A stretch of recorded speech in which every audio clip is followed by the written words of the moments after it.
Okay, domain and range. If you're not quite sure what these words mean and you're studying the topic of functions, then the purpose of this video is to get you to understand the domain and range a little bit better.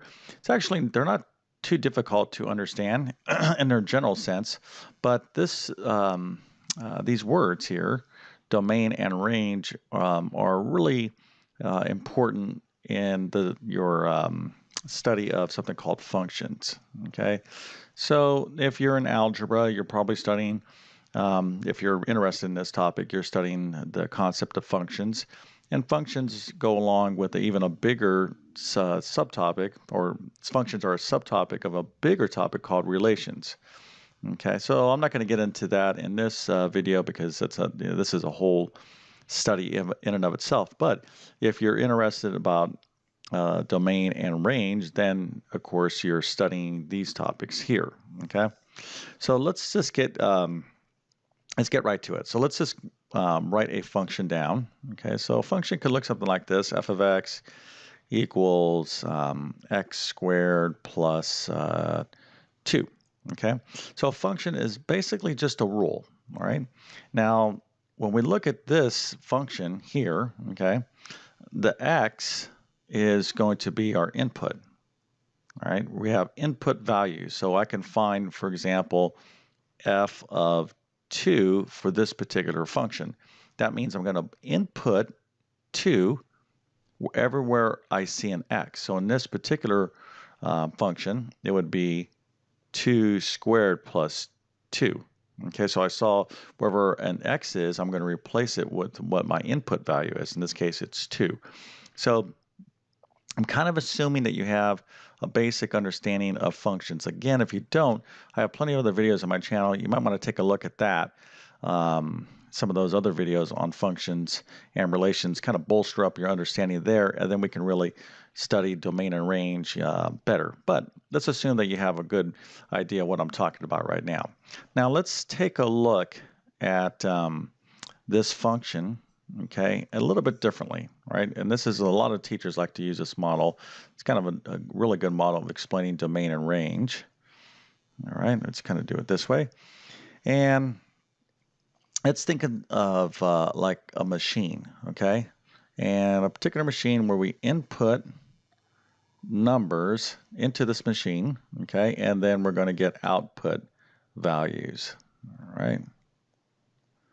So this particular function, okay, the rule is, hey, whatever numbers we plug in, what we're going to do is we're going to square whatever values and add 2 to them, and that's going to be our output value. So if I input a 2, let's just imagine there's a 2 here, we just kind of feed it to this machine, we throw it in, the machine is going to take that 2, we're going to square it and then add 2. Okay, so in this case, we're doing the same thing as what I'm doing over here, right? I'm going to end up with 2 squared, which is 4 plus 2, or 6. So in this particular machine, if I throw in the 2 into this particular little function machine, if you will, I'm going to end up with a 6. All right. So right now we can already define domain and range. All right? Domain is simply our input values. Now there's a little bit more to it in a second, but let's just keep it really simple. Okay. The domain are the values that are our input values into a function. The output values are the range. That's all the domain and range are. But again, there's more to it than that. You know, we can go deeper into it, and I'm going to do that right now. So technically, the domain, okay, you can think of it as the input values that we put into a function, is the set of all input values. So the domain is all numbers, okay, or all values that we can input into our machine. Let's just say that. Okay, I'm kind of not using technical mathematical language here, but I want to give you an idea of how to understand this. Okay, so the domain is a set of all values that we can input to our machine. You're like, well, what does that mean? Well, there are some values, okay, there could be values that we don't want to stick into our machine. It will kind of break the machine. Kind of, it's like you're probably thinking to yourself, well, what am I talking about? Okay. In this particular example, it's hard to see, so I'm going to give you another function machine example. Let's say I have this function machine. Okay, the square root of x. Okay, so that would be this function, f of x is equal to the square root of x. Okay, so but we're looking at it as a machine here for a second, right?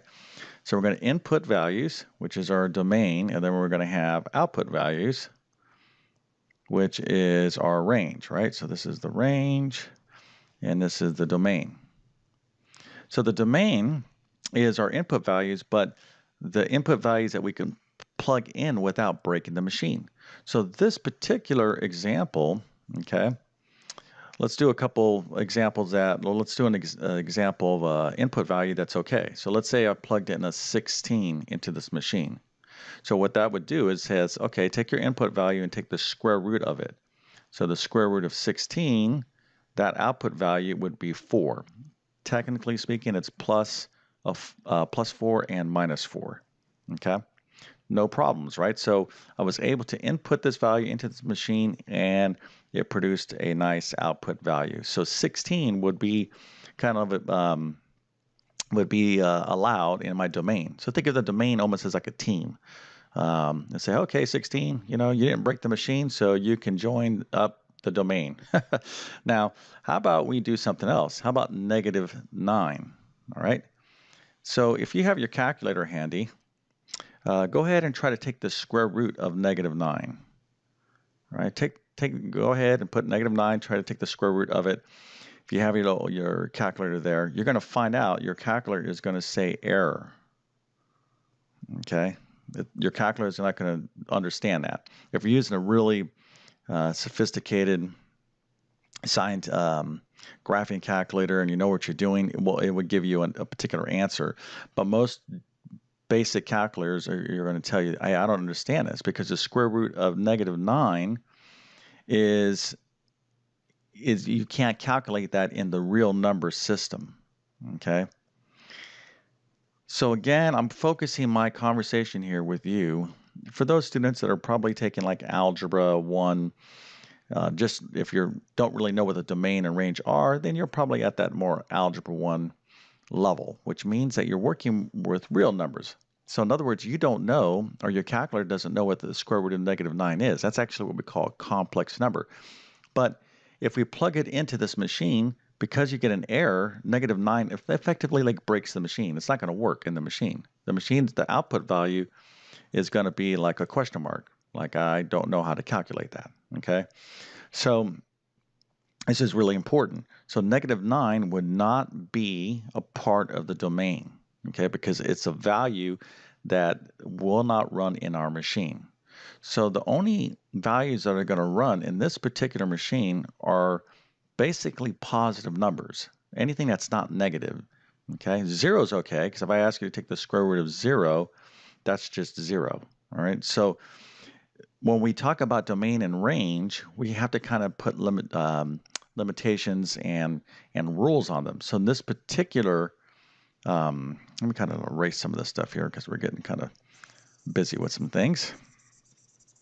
But in this particular example, the domain we would kind of describe as all numbers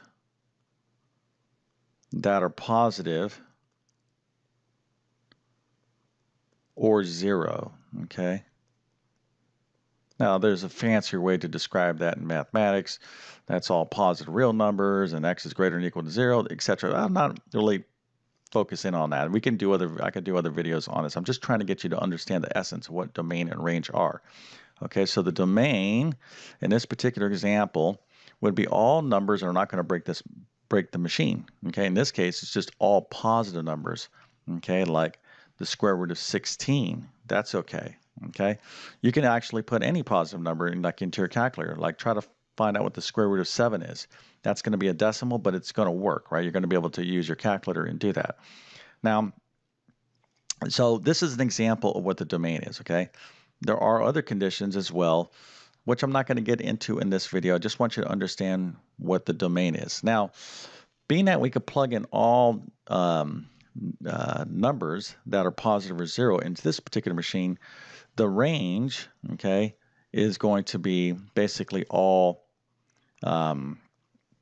not just, you're not going to, the domain, I'm sorry, the range is going to be, we're going to have to figure that out separately from the domain.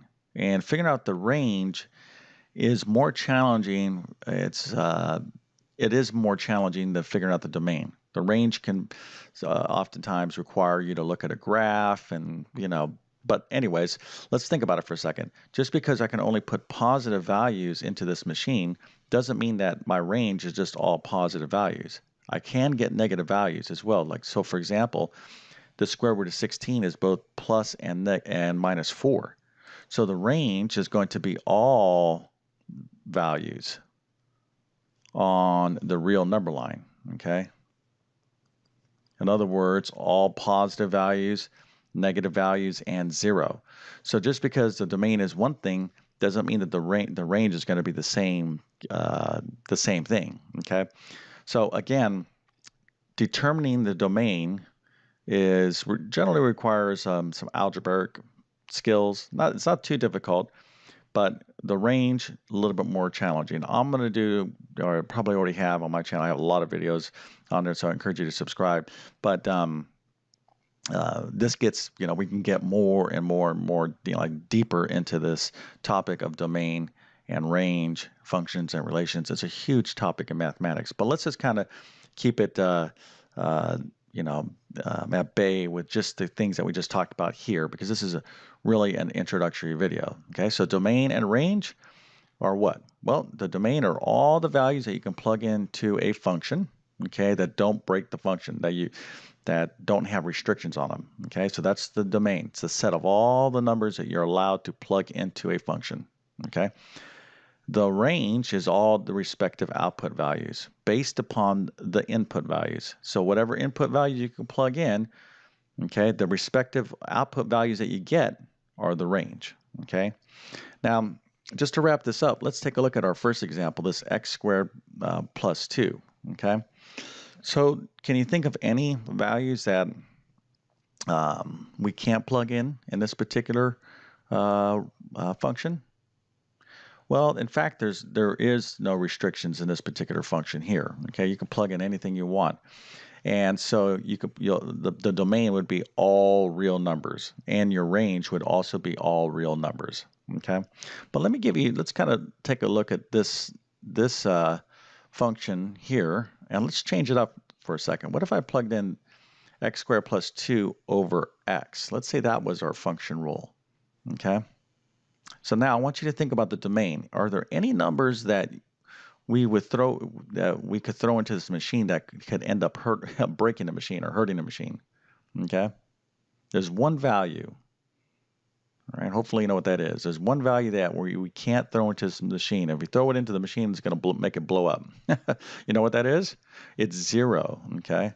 So when x is equal to 0, we get a 0 down here in the denominator. We would get 0 squared, which is okay, plus 2, because 0 squared is just 0, but we cannot ever have 0 in the denominator. So any values that cause the denominator become 0 is not allowed in the domain. Okay, so this is also, if you go into your calculator and take 7 and divide it by 0, you're going to get an error. Okay, so again, just like we had the square root of -9 over here, there are values that we can't calculate in terms of the real number system, and that's what we're working on.